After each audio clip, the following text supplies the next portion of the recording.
मेरा कोई नाम नहीं है, लेकिन मैं भाईजान नाम से जाना चाहता हूँ। বলিউড ভাইজান সালমান খান, যার নাম মানেই বক্স অফিসে ঝড়, উপস্থিতি মানেই লার্জার দ্যান লাইফ হিরো। কিন্তু 2004 সালে তিনি নিজেই ভেঙে ফেলেন সেই ইমেজ। ছোট্ট পরিসরে মুক্তি পায় একটি বড় বার্তার সিনেমা ফির মিলেঙ্গে। এই সিনেমায় সালমান অভিনয় করেন একজন HIV পজিটিভ যুবক চরিত্রে, যার জীবনের শেষটা সুখের নয়, বরং মৃত্যুই পরিণতি।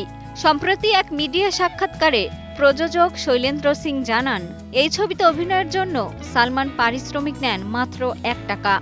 Salman Khan charged ₹1 for one of my films. Gold's Gym across 30 plus countries. With over 700 plus locations worldwide. Train anywhere, belong everywhere. নিজের তারকা খ্যাতি বা ইমেজের কথা না ভেবেই কাজ করেন সালমান, কারণ একটাই, জনসচেতনতা। সিনেমার লক্ষ্য ছিল HIV মানেই মৃত্যু নয়, আর এই রোগ নিয়ে ভয় বা ঘৃণা নয়, দরকার বোঝাপড়া, সহমর্মিতা।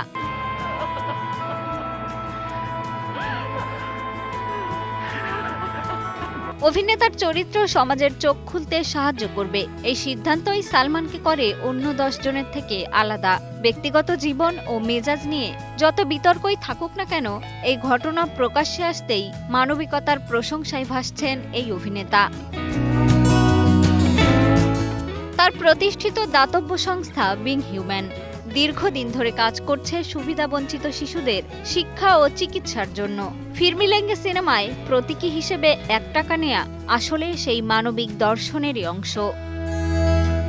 মিষ্টি খাতুন, কালের কণ্ঠ।